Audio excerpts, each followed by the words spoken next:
policies, and you've repeatedly pointed out the EU's disorganized approach so far, but now there seems to be a real solid and sweeping plan. Are you finally placated? Well, the plan is to create a 1 trillion euro slush fund and to not write off 50% of Greek debts. That's a misperception. They're simply going to move it around, the fraudulent balance sheets that are being organized to operate together by the IMF. The IMF is taking a bigger role in this euro catastrophe now, which means that the IMF going forward will have a lot more power over these individual sovereigns. There'll be more austerity for the Greek people. There'll be another bailout required within 6 months, I guarantee it. This is a stopgap measure that is just about dead on arrival. Yeah, stopgap measures though, but do you think that in any way they deserve credit for it, or can it be justified to postpone at least a Greek default, which if it had happened earlier or perhaps now, it would have been disastrous for both the Greek government as well. So is there any merit to them putting this out right now? Well, it depends on how you define catastrophe. For the Greek people, they're losing their sovereignty. And that, I mean, if Russia, are they voluntarily going to lose their sovereignty so that the IMF can float trillions of dollars worth of slush bond money? That's the question you have to ask yourself. Are you willing to trade your sovereignty for IMF board of directors?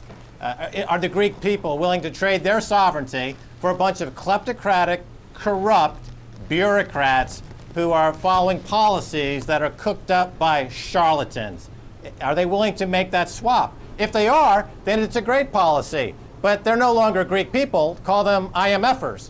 You know, when you go to Athens for a vacation, the people you see there are not Athenians, they are IMFers. All right. Well, let's talk about the bailout fund that they're expanding to 1 trillion euros. Now, some would say that it's not enough, that it has to be bigger, but the EU is planning to extensively leverage it, and this is drawing flack from some, saying that this is very risky, comparing it to gambling. But then, on the other hand, what option does the EU have? I mean, this is a way to survive, isn't it? Well, it's a debt problem that they're going to cure by adding more debt. That 1 trillion euros, the president of the EU, Herman van Rompuy, has already said that they can leverage it up to 5 trillion euros. That'll be in day one. And so they're trying to solve a debt problem with more debt. Now, this is the issue.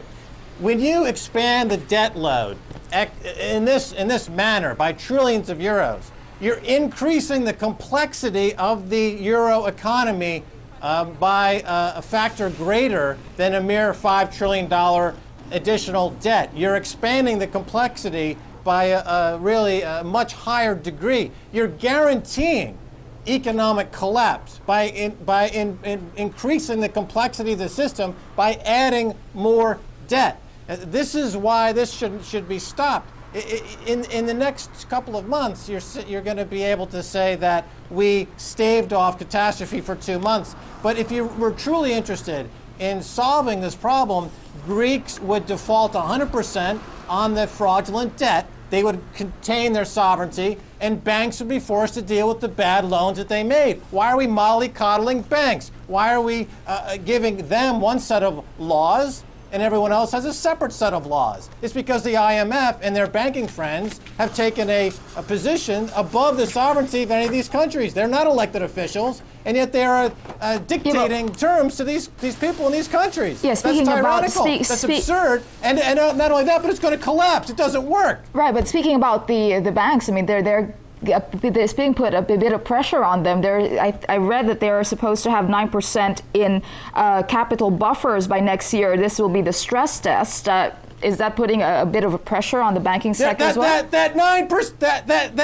That 9% increase in capital buffers is going to be borrowed from the slush fund. That's just adding complexity.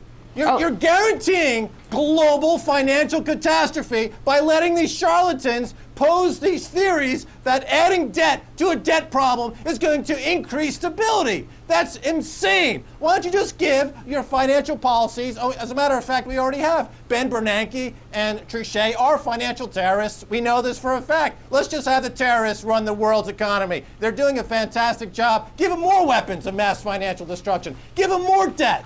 It's absurd. Is nobody going to stand up to terrorism? I guess not. Oh, well. Very quickly, Max, we're running out of time, but very quickly, them looking to China. Your thoughts on that? Any sense of security?